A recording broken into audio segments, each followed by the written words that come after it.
Dan kalau lihat dari posturnya, Upi ini sudah melanggar garis takdir yang ditetapkan waktu Ikip.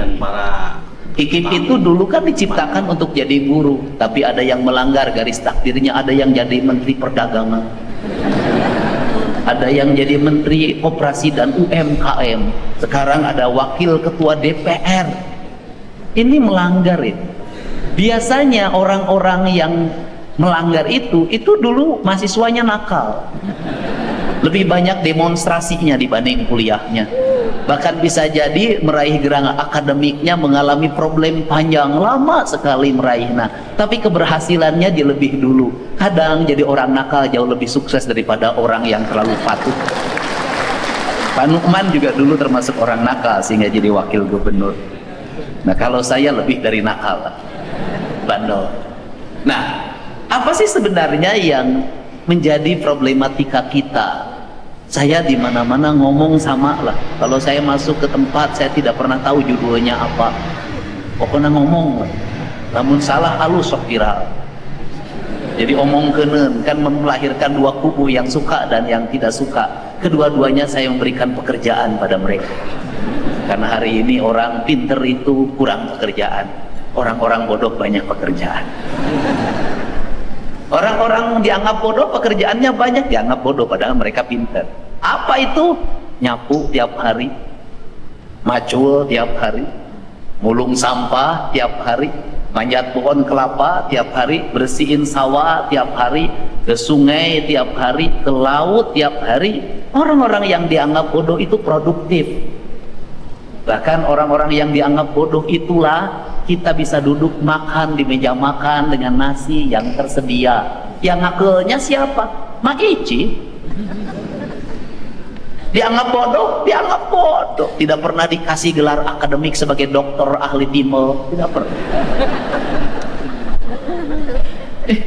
Kemudian kita makan dengan sambal, dengan metodologi samara pawon. Nanti kalau Pak Ustadz Adi Hidayat itu sebuah nilai kalau dalam Quran itu, kami kemudian menjadi aku. Kaminya apa? Ayah uyah, ayah tarasi, ayah tomat, ayah bawang. Dihijikan eta teh kan masing-masing kan banyak kami. Dihidikan menjadi aku, naon lada nges aku. Nah, hasil karya siapa? Ceiro. Rumah makan yang berjejer di mana-mana menjadi tempat berkunjung banyak orang, yang itu menjadi ikonik. Pemerintah Kota Bandung yang melahirkan 10% pajak hotel dan restoran itu oleh siapa? Oleh mereka itu yang bekerja dengan apa? Dengan pikiran akademik? Tidak. Mereka bekerja dengan apa? Dengan rasa dan dengan cinta serta keikhlasan. Bekerja dengan rasa, dengan cinta, dengan keikhlasan itu nyaris tidak pernah ribut karya cipta, hak cipta. Tidak pernah. Saya sampai hari ini tidak pernah dengar ada rumah makan digugat oleh siapa? Oleh pemilik hak sambal beledag. Tidak pernah digugat oleh pemilik hak sambal apa? Sambal tarasi, sambal oncom. Tidak pernah. Dia melepaskan diri itu sebagai karya yang dimiliki oleh semua orang. Karena apa? Karena pengetahuan diciptakan bukan untuk memperkaya diri. Nanti Pak Adi Hidayat menjelaskan. Pengetahuan diciptakan dan tercipta untuk kemanusiaan, untuk keadilan, dan untuk kemakmuran.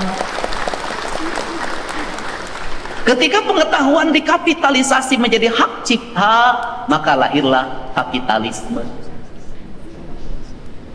Maka ketika ada kapitalisme, maka lahirlah hegemoni. Ketika ada hegemoni, maka lahirlah perang. Seluruh perang itu tercipta karena hegemoni ekonomi. Problematikanya kita akan memulai dari mana? Saya selalu menyampaikan, kita ini jangan menjadi para pemuja pengetahuan. Kalau pengetahuan dipuja, berarti pengetahuan disembah. Kalau pengetahuan disembah, berarti pengetahuan disejajarkan dengan Tuhan. Yang diperlukan oleh kita adalah menjadikan pengetahuan itu di dalamnya ilah. Karena menjadikan pengetahuan di dalamnya ilah, maka ruh dari pengetahuan yang dalam teologi kita sebagai orang Sunda, sebagai orang Indonesia, seluruh pengetahuan itu berangkat dari kebenaran yang relatif menuju kebenaran yang mutlak. Kebenaran mutlak itu apa? Kebenaran mutlak itu adalah tujuan hidup kita. Maka seluruh perdebatan pengetahuan adalah kekayaan, dan seluruh kekayaan itu akan bergerak menuju kemutlakan manakala perdebatan itu didasarkan pada objektivitas, bukan partisipan. Dalam Sang Hyang Siksa Kandang yang diajarkan oleh leluhur Sunda itu mengatakan bahwa civil society itu akan tercipta dengan 3 komponen variabel. Yang pertama adalah rama, yang kedua adalah resi, yang ketiga adalah ratu. Saya tidak bicara rama, saya tidak akan bicara ratu, saya akan bicara resi. Resi itu disebutnya gurat air. Karena dia gurat air, maka dia memiliki watak air. Ke gelas dia masuk, ke komplang dia masuk, ke ember dia masuk. Maka dia masuk pada seluruh lerung dan menyesuaikan diri, bentuk tubuhnya dengan ruang yang dia tinggal. Dia memiliki independensi yang tinggi. Karena memiliki independensi yang tinggi, maka dia objektif dalam setiap ucapannya, objektif dalam setiap tindakannya, dan objektif dalam setiap perbuatannya. Apa yang mempengaruhi pendidikan tinggi hari ini adalah, di antaranya adalah itu ada strukturnya, ada peran Kementerian Dikti. Kementerian Dikti seringkali terikat juga oleh politik.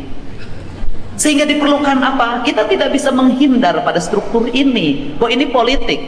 Tetapi ruang-ruang guru besar yang tidak terikat pada jabatan, yang tidak berharap jabatan, harus menjadi ruang yang terbuka, di mana dia berekspresi pada pengetahuan yang terbuka.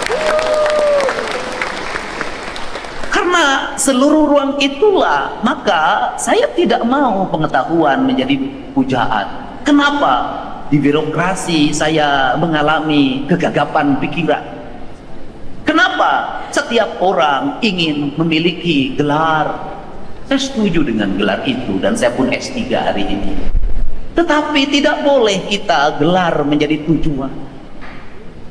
Kalau gelar menjadi tujuan, maka setiap orang mengejarnya doktornya, bukan esensi dari doktornya, bukan manfaat dari doktornya. Karena setiap orang mengejar doktornya, maka setiap orang bergerak setiap hari untuk menjadi gelar doktor itu, dengan mengabaikan etika, dengan mengabaikan aspek-aspek sosial, dengan mengabaikan aspek-aspek yang lain yang harusnya menjadi independensi dari nilai doktor itu sendiri.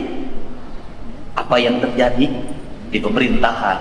Lebih banyak sekolahnya dibanding pekerja.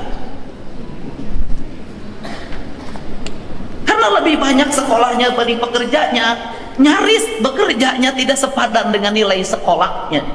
Sedangkan apa? Sedangkan publik hari ini memerlukan langkah-langkah taktis dan teknis untuk menyelesaikan berbagai problem hal yang sekali setiap hari berubah. Kita tiap hari berdebat tentang metodologi pendidikan, tapi anak-anak kita di pinggir jalan saling bacok antar pelajar, tidak pernah ada yang menyelesaikan. Kita setiap hari berdebat tentang metodologi pendidikan dan jangkauan Indonesia emas. Anak-anak kita hari ini buang sampah pun belum terlatih. Toilet di sekolah pun belum bisa ada yang membenahi. Kaca di ruang kelas kotor pun nyaris tidak peduli. Ini kan problem.